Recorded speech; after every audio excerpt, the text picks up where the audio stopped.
오늘 욥기서 36장 1절부터 25절까지 우리가 묵상합니다. 계속해서 엘리후가 욥에게 하는 발언을 우리가 묵상하고 있는 중에 있죠. 어디에서 이렇게 나누냐에 따라서 다르겠지만 오늘은 이제 네 번째 그의 발언이라고 볼 수가 있습니다. 그러나 주제는 어저께 얘기했던 것과 연결이 되어지죠. 하나님의 정의, 하나님이 얼마나 의로우신지를 계속 변호하고 있는 중에 있습니다. 욥은 그렇게 생각하지 않기 때문에 자기 인생을 볼 때, 자기에게 벌어지는 모든 지금 현재 그 현실을 바라볼 때 하나님은 과연 정말 제대로 그 의를 베풀고 계시는 건가, 그런 이제 의문을 가지고 있지 않습니까? 그래서 이런저런 여러 가지 얘기로 지금 하나님의 그 의로우심을 그가 계속 이제 지금 변호하고 있는 중에 있죠. 그래서 어저께도 가만히 보면은 그가 정말 이렇게 계속 가다가는 너가 죄에다가 반역을 더 더하게 되고 그러니까 빨리 정신을 차리라고 얘기하는 것이죠. 그러면서 어저께도 이제 그 하나님의 어떤 정말 그 너의 의나 아니면 불의로 하나님께서 무슨 영향을 받는다고 너가 생각하고 있느냐, 이제 그런 얘기도 하고, 하나님께서 응답을 안 하신다고 그러는데 왜 응답을 안 하신다고 생각하느냐, 이렇게 그의 생각을 가지고 얘기를 했는데, 오늘은 조금 더 이제 좀 다른 각도에서 또 이제 하나님의 그런 의로우심을 이제 얘기하고 있습니다. 그 이야기가 사실 이제 오늘 25절까지 이제 연결이 되어지고, 또 내일 계속 이어져서 이제 또 다른 측면에서 또 이제 엘리후가 이제 마지막 최종 진술을 하게 되죠. 조금 전에 우리가 다 같이 읽었지만, 어제도 그랬고, 그 하나하나 얘기를 들어보면 다 말이 돼요. 그렇죠? 다 말이 되고, 또 어떤 데서는 또 그것이 정말 진리가 될 수 있는 그런 이야기가 다 맞죠. 그런데 안타까운 것은 그것이 이제 욥에게 해당이 안 되는 얘기가 있다는 것이죠. 그렇죠? 거의 대부분의 욥에게 해당이 되지 않는다는 것이죠. 이제 그런 생각이 떠오르더라고요. 아침에 이렇게 말씀 묵상하는데, 우리가 왜 병원에 가면 병원이 얼마나 시설이 잘 되어 있습니까? 온갖 시설이 다 되어 있습니다. 모든 사람들이 거기에 이제 어떤 병이라도 와서 도움을 받아야 되니까, 그렇죠? 근데 내가 어떤 이제 문제가 있어서 갔는데 나한테 해당되는 건 없어요, 그렇죠? 그럴 수가 있지 않습니까? 아무리 의사한테 가도 의사가 진단을 잘 못해요. 나의 지금 내가 상태가 무엇이 문제인지를 진단을 잘 못합니다. 그러면 그 모든 기계와 모든 그런 시설이 무슨 소용이 있습니까? 그렇다고 그런 기계와 그런 시설이 그러니까 무용지물이다, 그건 아닙니다. 그렇죠? 그건 아니에요. 그것이 해당이 되는 사람들이 있습니다. 그걸 통해서 고침을 받는 사람들이 있어요. 그렇죠? 근데 나한테는 도움이 안 되는 경우가 있죠. 마치 이제 욥의 심정이 그렇지 않을까 생각이 좀 듭니다. 욥이 한번 그런 얘기 하지 않았습니까? 저 앞에서. 그렇죠? 너희는 쓸모없는 의원이다. 엘리후도 거의 이제 똑같은 그런 입장에 있죠. 그래서 우리가 이 말씀을 우리가 이렇게 읽고 묵상할 때 욥한테는 상관이 없는데, 그렇다고 이 말씀이 무용지물이 아닙니다. 그렇죠? 아닙니다. 이 모든 것들이 또 하나님에 대해서 또는 어떤 하나님의 어떤 통치하심에 대해서 온전하지는 않지만 부분적인 어떤 그런 이야기들을 또 진리의 이야기를 하기 때문에 우리가 또 귀담아 듣고 그것이 또 나한테 필요한 말씀이 될 수도 있습니다. 그런 마음 자세로 우리가 말씀을 계속 묵상해야 되겠습니다. 여기 36장 앞부분에 1절부터 이제 여기 몇 절입니까? 4절 앞부분에 이제 서론을 보면은 좀 이렇게 좀 서론이 길어요. 그쵸? 이 엘리후가 서론이 깁니다. 보면은, 그쵸? 나를 잠깐 용납해라. 내가 그대에게 보이리니 이는 내가 하나님을 위하여 아직도 할 말이 있습니다. 뭐 이런 사족을 왜 다는지 잘 모르겠어요. 그쵸? 그러고 내가 먼 데서 지식을 얻고 나를 지으신 에게 의를 돌려보내리니 진실로 내 발은 거짓되지 않는다. 온전한 지식을 가진 이가 그대와 함께 있다. 이러면서 자기가 온전한 지식을 가지고 있는 양, 이렇게 내가 있는 걸 너가 아주 정말 엄청난 행운으로 알아야 돼. 이런 식으로 자기를 높이는 것 같기도 하고, 하여튼 장광설을 늘어놓는 것 같습니다. 그렇죠? 이게 뜸을 많이 들여요. 이 엘리후는 뜸을 많이 들입니다. 그것 때문에 이제 많은 주석가들이 굉장히 엘리후를 이제 나쁘게 얘기를 많이 하는데, 또 어떤 주석가들은 나이가 어리고 이제 그 당시의 상황을 봤을 때 자기가 이렇게 주제넘게 얘기하는 것 때문에 오히려 더 어떤 공손함을 보이기 위해서 그런 것이 아니냐, 이렇게 또 이제 해설하는 사람들도 있습니다. 좀 이렇게 장광설을 많이 늘어놓습니다. 여기서 근데 중요한 얘기는 3절이죠. 내가 먼 데서 지식을 얻고, 이 말은 뭐냐면 어디가 유학 가서 배웠다 뭐 이런 뜻인 것 같습니다. 그렇죠? 어떻게 보면 또 이제 오늘 내성에 보면 하나님으로부터 받았다 뭐 이런 말도 될 수 있겠죠. 근데 이제 그게 과연 뭘까? 이제 오늘 끝부분도 좀 나오긴 했지만 이제 내일 본문에 보면은 이 엘리후가 자연 속에서 역사하신 하나님의 이야기를 쫙 풀어놓거든요. 그래서 그동안에 듣지 못한 얘기들이 나옵니다. 그래서 무슨 자연과학을 공부한 것처럼 그렇게 이 우주 속에서 하나님께서 어떻게 역사하시는지를 굉장히 이렇게 그런 자세하게 설명하는 걸 볼 때 혹시 그 얘기를 하려고 그러는 건가 이렇게 생각해 볼 수가 있는데, 근데 그런 모든 것을 이제 어떤 목적을 가지고 얘기하냐면은 나를 지으신 이에게 의를 돌려보내기 위해서 내가 일을 한다. 다시 말해서 어저께 주제처럼 하나님이 얼마나 의로우신 분이신지를 내가 반증하기 위해서, 증명하기 위해서 이 모든 것을 내가 얘기하고 있다라고 얘기합니다. 자기가 잘났다라든가 뛰어나다는 어떤 뛰어난 지식을 자랑하려고 하는 것이 아니라 나를 지으신 그 하나님이 얼마나 의로우신지를 그렇게 내가 알게 하기 위해서 얘기한다. 그렇게 얘기하면서 시작을 합니다. 그래서 오늘도 얘기를 여러 가지를 하지만 그 중심적인 목적은 뭐라고요? 하나님이 얼마나 의로우신지, 욥이 지금 얼마나 잘못 생각하고 있는지, 욥이 생각할 때 하나님이 얼마나 부당하시냐라고 생각하는데 절대로 그렇지 않고 하나님이 의로우신 분이라는 것을 다시 이렇게 반증하기 위해서 하는 것을 우리가 잊지 말아야 되죠. 자, 그러면서 이제 5절부터 하나님은 능하신데 아무도 멸하지 않으신다. 하나님의 능하신 그 능력 때문에 그냥 다른 어떤 대상들을 우습게 보시고 짓밟고 그런 분이 절대로 아니시다. 그래서 여기 아무도라고 번역이 되어 있지만 사실은 이제 원문에 보면 흠 없는 자를, 죄 없는 자를 멸시하지 않는다. 이렇게 번역을 해야 맞다고 합니다. 그래서 하나님께서는 지혜가 무궁하시기 때문에 그 다음에 이제 중요한 얘기가 나오죠. 여기 이제 6절이 어떤 오늘의 주제가 되는데요. 악인을 살려두지 아니하시고 고난받는 자에게 공의를 베푸시는 분이시다. 자, 그렇기 때문에 하나님께서 어떻게 의를 이 땅에 베푸시냐 하면은 두 가지 역할을 하시죠. 악인은 심판하시고 살려두지 아니하시고, 고난받는 자는, 그러니까 악인과는 구별시킵니다. 그죠? 고난받는 자에게는 공의를 베푸신다. 그래서 이 고난받는 자는 이제 뒤에도 나오지만, 바로 뒤에도 나오지만 의인을 얘기하는 거예요. 근데 의인인데 고난을 받고 있어요. 그래서 이 엘리후는 지금 이 사람을 두 부류로 나눕니다. 그렇죠? 악인과 의인으로 나누는데, 이 전통적으로 그렇죠, 시편에 봐도 그렇고 이렇게 두 개로 딱 나누지 않습니까? 그죠? 의인과 악인으로 나누는데, 근데 엘리후는 조금 더 세분화시키죠. 근데 그 의인이 어떤 의인인가 하면은 그냥 쭉 의인이 아니라 고난을 받는 의인이에요. 근데 그 뒤에도 보면은 왜 고난을 받냐면은 죄를 져서. 그래서 이게 특별합니다. 의인인데 항상 의인이 아니고 넘어질 수가 있지 않습니까? 그죠? 그래서 훨씬 더 현실적으로 얘기를 합니다. 이 의인인데 마음은 정말 하나님을 향해 있는데 잘못할 때가 있잖아요. 그렇죠? 그래서 넘어질 때가 있고 그것 때문에 하나님으로부터 벌을 받아서 고난을 받을 수 있다. 근데 그 사람은 결국은 하나님의 어떤 그런 그 고난을 통해서 교훈을 받고 돌이켜서 다시 하나님께서 회복시켜주는 그런 삶이 있다는 거예요. 그래서 그런 의인과 악인이 있다는 거예요. 악인이 여기 있는데, 악인은 여기 뒤에 보시면은, 여기 13절에 보시면은 마음이 경건하지 아니한 자들 이렇게 얘기합니다. 그 사람들은 마음에 문제가 있기 때문에 의인이 아니에요. 경건하지 않아요. 즉 하나님을 두려워하지 않아요. 그런 사람들이 있고, 의인인데 죄를 지어서 지금 벌을 받고 있는, 고난받고 있는 사람들이 있고, 이렇게 두 부류로 나눕니다. 그러면서 그 두 부류에게 하나님께서 어떻게 의를 베푸시는지를 설명하고 있는 거예요.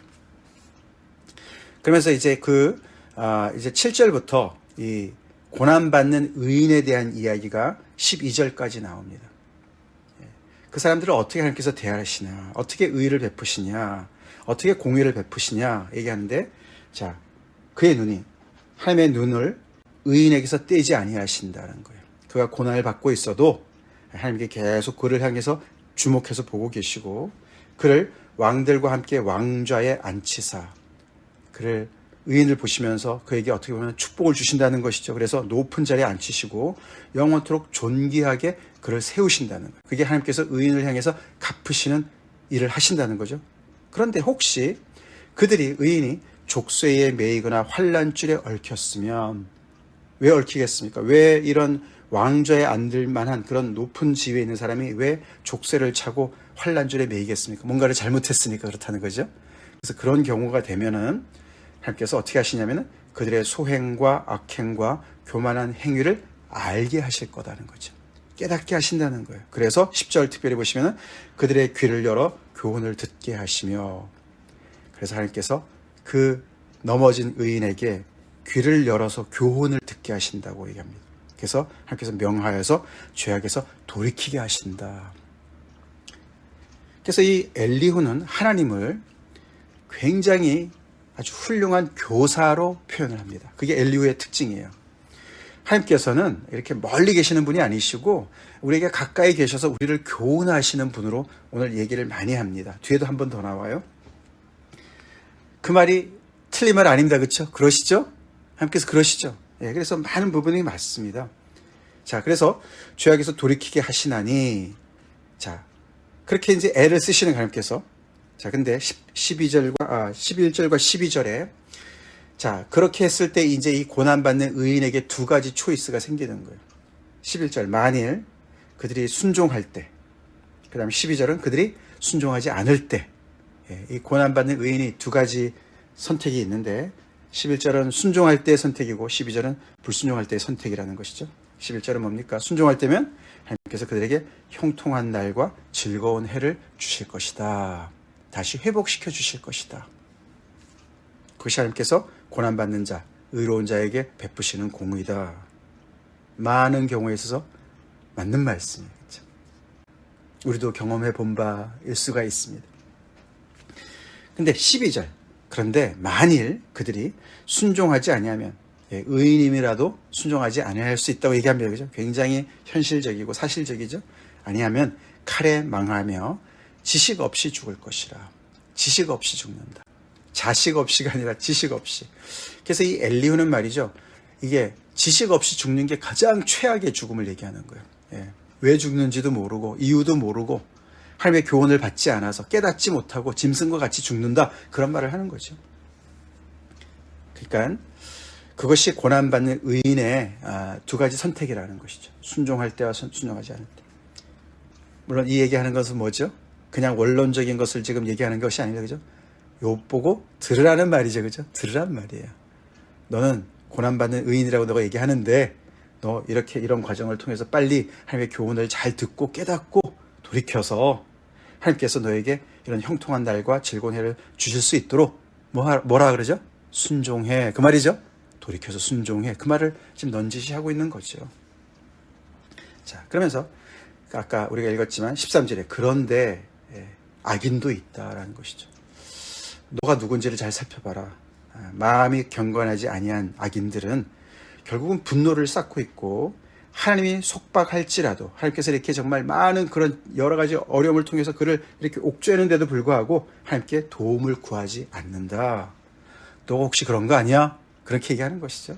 그러면서 그들의 몸은 젊어서 죽으며 그들의 생명은 남창과 함께 있도다.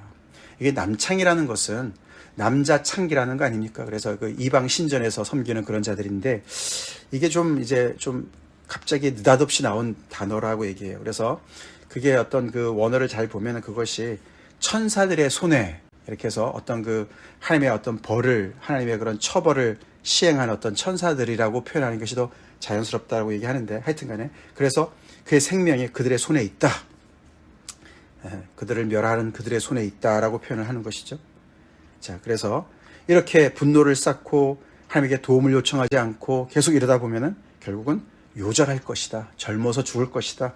그 손에서 벗어날 자가 없다라고 강력한 경고로 이렇게 이야기를 합니다. 그러면서 하나님께서 이렇게 의를 행하고 계셔. 욥아 정신 차려. 뭐 이런 얘기를 하는 것이죠.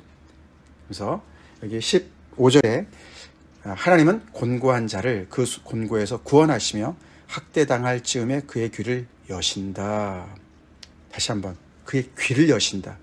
예, 고난의 의미를 깨닫게 하신다는 것이죠. 교훈을 주셔서 그래서 계속 하나님께서 그들을 가르치시는 교사, 선생님으로 이렇게 설명을 하고 있습니다.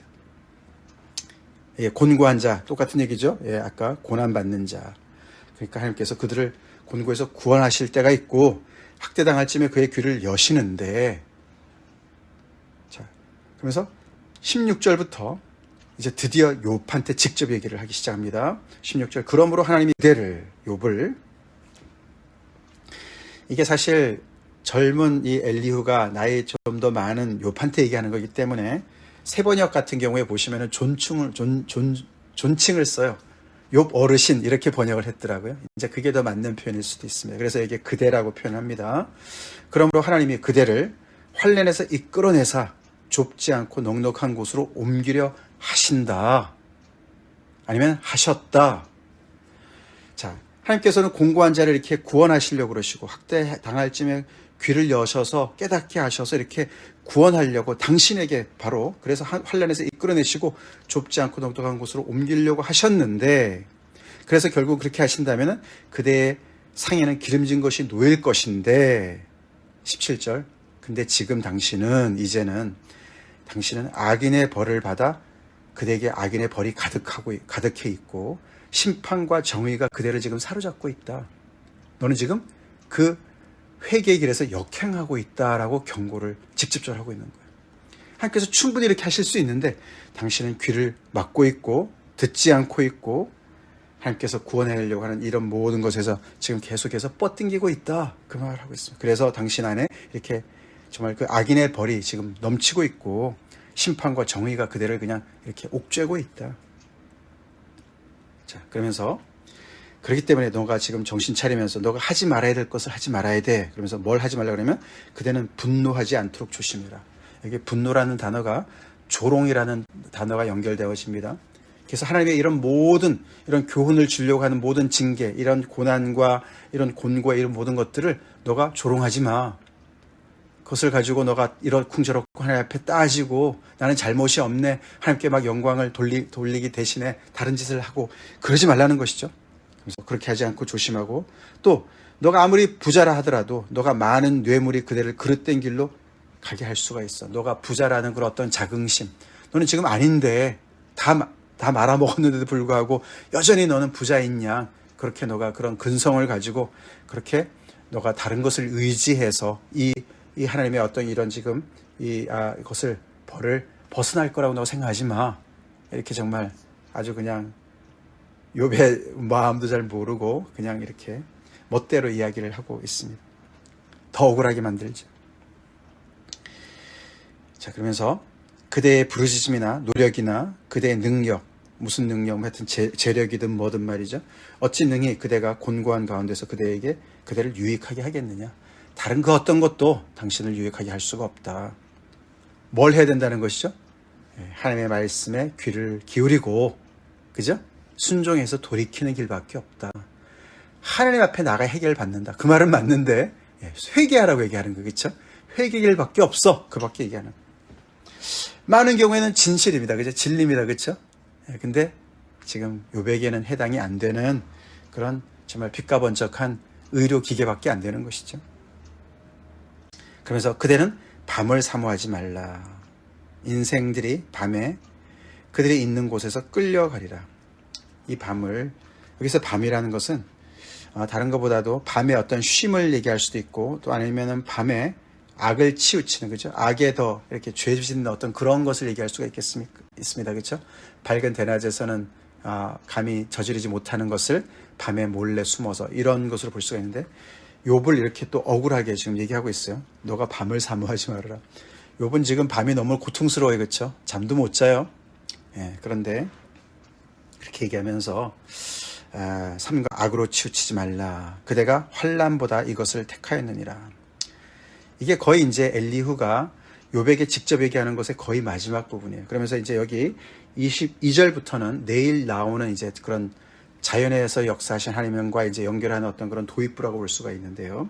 굉장히 이렇게 일반적인 얘기는 어떤 상식적인 얘기, 그런 얘기를 하는 것 같은데 결국은 이제 욥을 빗대서 하는 말이고, 나중에 또 한두 번 얘기하긴 하지만 가장 중요한 얘기가 이제 21절입니다. 이거는 이제 욥의 전반적으로 자기가 볼 때 욥이 지금 당하고 있는 모든 것에 대한 어떤 자기 어떤 평가하는 어떤 그런 입장문 발표 같은 거예요.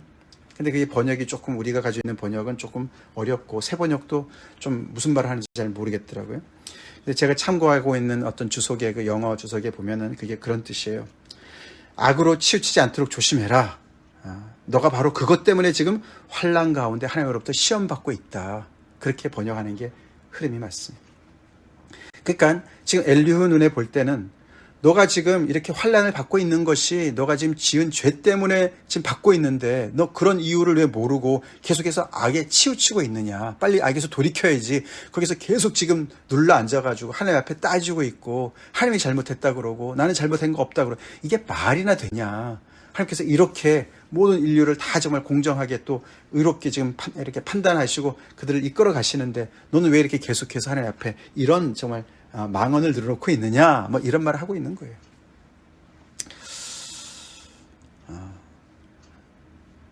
도움이 안 되는 의원이에요, 그렇죠? 예. 그러니까 또 재난만 주는 그런 정말 위로자예요, 그렇죠? 요백에는 그렇습니다. 우리가 병원에 갔는데, 그렇죠? 예. 나랑 상관도 없는데 막 주사기를 갖다 대고 막 찌르고 말이죠. 뭐 이빨을 뽑고 예를 들어서 이런다면은 그게 얼마나 황당한 일입니까? 지금 욥은 지금 그런 상황인 거죠. 이게 다 이제 천상 회의에서 일어난 것을 욥도 모르고 친구들도 모르는 상황 아닙니까? 그렇죠? 그만큼 하나님의 어떤 그런 새로운 뜻과 계획과 우리가 알지 못하는 그런 어떤 것들이 지금 진행 중에 있는 건데, 그렇죠? 욥도 모르고 본인도 모르고 주변의 사람들도 모르는데 서로가 다 지금 어떻게 보면 그걸 모르는 상황에서 이러쿵 저러쿵 정말 이런 판단 저런 판단 계속해서 지금 하고 있는 중에 있습니다. 자, 이제 그렇게 마무리를 하고 22절부터 아까 말씀드린 대로 22절이 굉장히 또 내일 말씀과 연결된 중요한 구절인데요. 자, 하나님은 그의 권능으로 높이 계시나니 누가 그같이 교훈을 베풀겠느냐. 이 구절이요. 엘리후가 얘기하는 하나님, 그 중요한 주제 두 개가 같이 이렇게 한 구절에 들어가 있습니다. 제가 어제도 말씀드렸는데 엘리후의 하나님은 굉장히 크신 하나님이에요. 그래서 권능의 하나님입니다. 그래서 높이 계시고 권능의 그런 하나님이세요. 그래서 내일 이제 그 얘기를 할 겁니다. 자연 속에서 정말 역사하시는 하나님을 얘기합니다. 근데 또 하나가 뭡니까? 하나님은 또 교훈하시는 하나님이에요. 가르치시는 하나님이에요. 선생이에요. 그죠? 가장 위대한 선생이세요. 그래서 이 두 개를 한 구절에다 묶었습니다. 그 얘기는 뭐죠? 하나님께서 자연 속에서 우리에게 교훈하신다는 얘기를 하는 거예요. 그냥 자기가 얼마나 자연의 이치를 잘 이해하고 멋있게 표현하느냐 그걸 얘기하는 게 아니고 또는 하나님께서 얼마나 자연 속에서 정말 능력 있게 그런 권세를 가지고 역사하시냐 그 자체만 얘기하는 것이 아닙니다. 창조학 강의를 하는 게 아니에요. 우리가 그래서 38장부터 나오는 하나님의 창조학 강의 어떻게 보면 서론이 될 수 있는 도입부가 될 수 있는 것이고 그래서 이게 이제 36장, 37장이 하나님의 말씀 38장과 이렇게 연결을 시켜놓은 것 같습니다. 그렇게 흐름이 가지요. 그것도 목적이 아니에요. 무슨 목적입니까? 그 모든 하나님께서 자연 속에서 능력으로 역사하시는 것이 다 우리에게 교훈을 주시기 위해 산다는 얘기예요. 그 말도 맞죠? 맞습니다. 그래서 하나님께서 얼마나 정말 멀리 계시는 것 같지만 그렇게 높이 계시는 것 같지만 얼마나 그런 자연 속에서 많은 일들을 통해서 우리에게 계속 말씀하고 계시는지 교훈하고 계시는지 그걸 보면은 이 엘리후가 어제 그제 이제 우리가 33장 이래가 얘기해서 하나님께서 뭐라 그랬죠? 우리한테 말씀하시는 것이 꿈이나 환상을 통해서 말씀하시고 또 고난을 통해서도 말씀하신다 그랬어요. 그죠? 징계를 통해서. 예. 근데 여기 보면 이제 자연을 통해서도 권능을 통해서도 말씀하신 걸 우리가 알 수가 있죠. 자, 그걸 하신다는 거예요. 그래서 그런 하나님이 계시기 때문에 누가 그같이 교훈을 베풀겠느냐? 하나님밖에 안 계신다. 그렇게 얘기하면서 23절에 누가 그를 위하여 그의 길을 정하였느냐? 하나님의 미래를 누가 얘기하겠느냐? 누가 훈수를 두겠느냐? 말이 안 되죠. 또 누가 말하기를 주께서 불의를 행하셨다 하나이다. 뒤를 바라보면서 하나님께서 이런 것은 잘못하신 겁니다. 누가 하나님이 하신 일을 감수하겠느냐. 그렇죠? 그 말이에요. 어디팅 하겠느냐. 그러니까 앞을 봐도 그렇고 뒤를 봐도 그렇고 하나님께 훈수 둘 자가 없다. 그렇게 얘기를 합니다. 그러면서 그대는 다시 한테 욥한테 얘기하죠. 하나님께서 하신 일을 기억하고 높이라. 잊지 말지니라. 욥한테 다시 얘기하면서 그에게 권면합니다. 당신은 하나님께서 하신 일을 기억하고 높여야 돼. 지금 당신의 그 문제에 빠져가지고 그 안에서 정말 자기 중심적으로 생각하고 있는 것에서 벗어나서 하나님이 하신 일을 바라보고 하나님을 기억하고 높여라. 잊지 말아라. 그러면서 인생이 이제 욥에서 넘어가죠. 인생이 사람들이 다 그의 일을 찬송하고 있어. 그러니까 너도 딴 생각하지 말고 당신도 인생들이 하고 있는 그 찬송에 너도 합창해. 너도 동참해. 그러다 보면 하나님을 찬송하다 보면은 너 문제를 하나님께서 어떻게 말씀하시는 교훈을 듣게 될 것이고 거기에서 너의 문제를 깨닫고 회개하고 다시 회복이 될 거야라고 얘기를 하는 거야. 굉장히 좋은 뜻에서 얘기하고 있어요. 그렇죠? 그러면서 맨 마지막 그의 일을 또 나오죠. 그의 일, 하나님 하신 일, 그의 일을 모든 사람이 우러러 보나니 먼 데서도 보느니라. 먼 데서도 보이는 거예요. 그렇죠? 그래서 모든 사람들이 우러러 봐요. 그런 일을 왜 너는 지금 눈을 감고 거기에 집중하지 않고 너 혼자서 이렇게 너가 정말 이렇게 하나님 앞에 불평이나 늘어놓고 그렇게 죽겠다고 그러느냐. 하나님의 일을 바라봐.